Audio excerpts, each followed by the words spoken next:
ഈ ശ്രദ്ധ എന്ന് പറയുന്നത് മെന്റൽ അവയർനെസ്. മെന്റൽ, നമ്മുടെ ചിന്തയിൽ വരുന്ന ഒരു അവയർനെസ്. രണ്ടാമത്തത് അതല്ലാത്ത നിൽക്കുന്ന ഒരു അവയർനെസ്. മൂന്നാമത്തത് നമ്മൾ പറയുന്ന ബോധം, കോൺഷ്യസ്നസ്.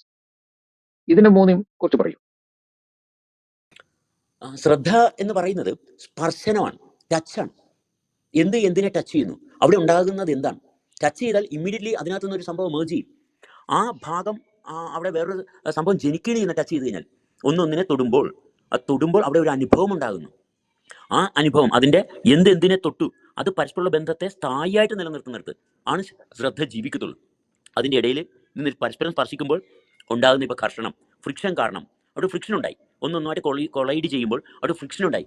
ആ ഫ്രിക്ഷനെ കൂടി അവിടെ കാണുന്നുണ്ടെങ്കിൽ ശ്രദ്ധ നഷ്ടപ്പെട്ടു, അവിടെ ശ്രദ്ധയില്ല. പകരം ഇത് പരസ്പരം ഇന്നത് തമ്മിൽ ചേർന്നു. ആ ഭാഗം മാത്രം എടുത്താലേ ശ്രദ്ധയ്ക്ക് മൂല്യമുള്ളൂ. അല്ലെങ്കിൽ നമ്മൾ മെൻ്റൽ അവയർനെസ് എന്ന് പറയും. ഈ മെൻ്റൽ അവയർനെസ് ആകുന്നത് എന്തുകൊണ്ടാണ്? ഈ ശ്രദ്ധ ശരിയായിട്ടുള്ള ശ്രദ്ധ അല്ലാത്തതുകൊണ്ടാണ്. അവിടെയാണ് ഇമാജിനേഷൻ വരുന്നത്, അവിടെയാണ് നമുക്ക് കോംപ്ലിക്കേഷൻസ് ഉണ്ടാകുന്നത്. ഈ മെൻ്റൽ അവയർനെസ് ആകാതെ ഇരിക്കണം, മെമ്മറിയിലോട്ടും പോകരുത്. ആ ടച്ച് ചെയ്തത് എന്താണ്, എന്തിനെയാണ് ടച്ച് ചെയ്തത്, അത് കൃത്യമായിട്ട് മെയിൻറ്റെയിൻ ചെയ്യുമ്പോഴാണ് ശ്രദ്ധ ജീവിക്കുന്ന ഭാഗത്തോട്ടാകുന്നത്.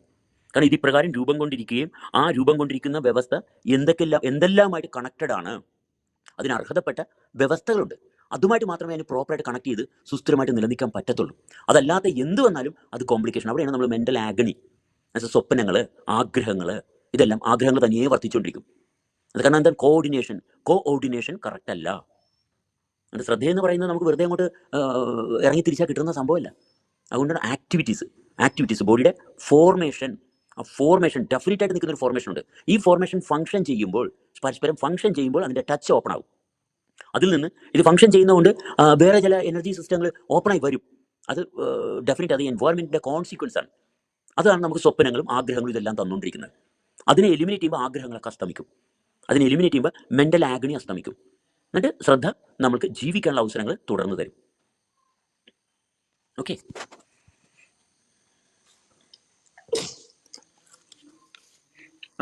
Thank you.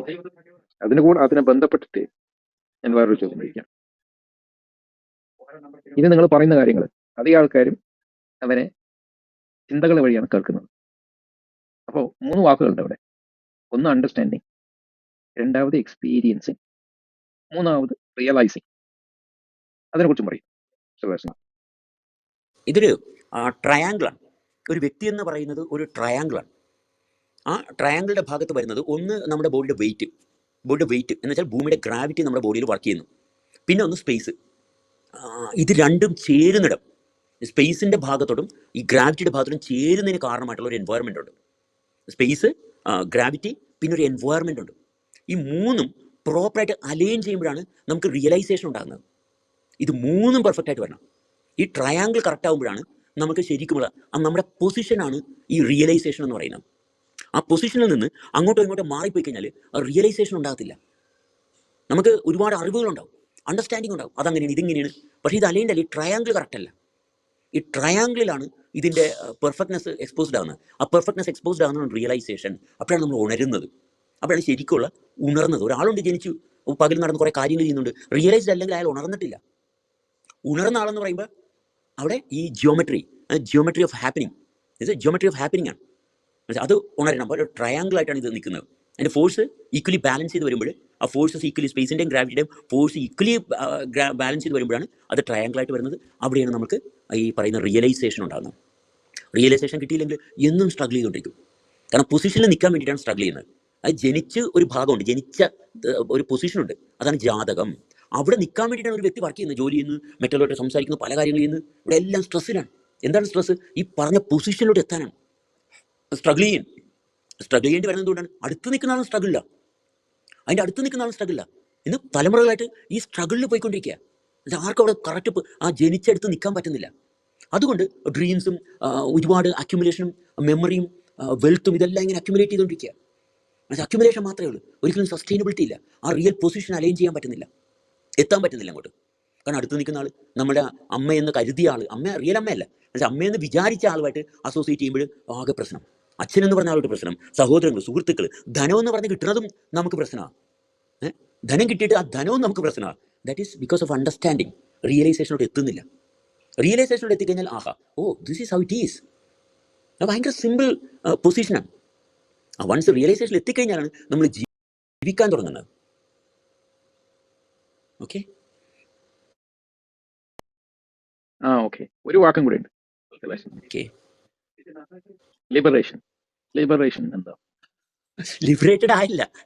റിയലൈസേഷൻ എന്ന് പറയുമ്പോൾ you are liberated because you know what you should know. You know what you should know. In this position you are liberated. മനസ്സിലായി ഹൗ തിങ്സ് ആർ ഹാപ്പനിങ്. എങ്ങനെയാണ് ഇതെല്ലാം സംഭവിക്കുന്നത്? ഇതെല്ലാം സംഭവിക്കുന്നതിൻ്റെ കാരണങ്ങളെല്ലാം ഇതുകൊണ്ടാണ്. ഇവിടെ ഏറ്റവും റിച്ച് ആയിട്ടുള്ള പൊസിഷനിലെത്തി. അതാണ് ലിബറേഷൻ. ഫ്രീഡം കിട്ടി. What is freedom? ഇതെല്ലാം ഇങ്ങനെയാണ് സംഭവിക്കുന്നത്, ഇങ്ങനെയേ സംഭവിക്കത്തുള്ളൂ. അവിടെ വേറെ ഒന്നും സംഭവിക്കാൻ പോണില്ല. ഇത് എന്നും ഇങ്ങനെ തന്നെ 10,000 കോടിക്കണക്കിന് വർഷങ്ങൾക്ക് മുമ്പും ഇതിങ്ങനെ തന്നെയാണ്, ഇനിയും വരാം. അതുകൊണ്ട് നാളത്തേക്ക് വേണ്ടി നാളെ എന്ന് പറഞ്ഞൊരു സംഭവം ഇല്ല. You are connected with everything. That is liberation. ഇതൊക്കെ ചേർന്നാലേ ലിബറേഷൻ വരത്തുള്ളൂ. That is the point. Definitely.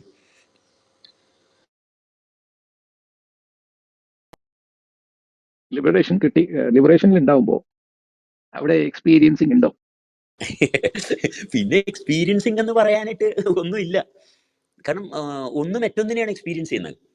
ഒന്ന് മറ്റൊന്നിനെയാണ് എക്സ്പീരിയൻസ് ചെയ്യുന്നത്. ഒന്ന് മാത്രമാണെങ്കിൽ അവിടെ എക്സ്പീരിയൻസ് എന്ന് പറയുന്നൊരു ഭാഗമില്ല. പിന്നെ ഇനി നമുക്ക് ഇൻട്രാക്ഷൻ ഇല്ല അവിടെ.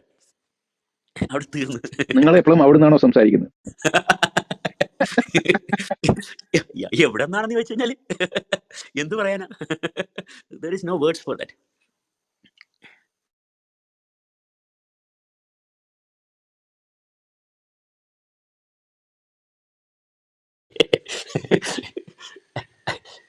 നമ്മൾക്ക് പറയാൻ പറ്റുന്ന ഭാഗത്ത് പറയുക, മനസ്സിലായോ?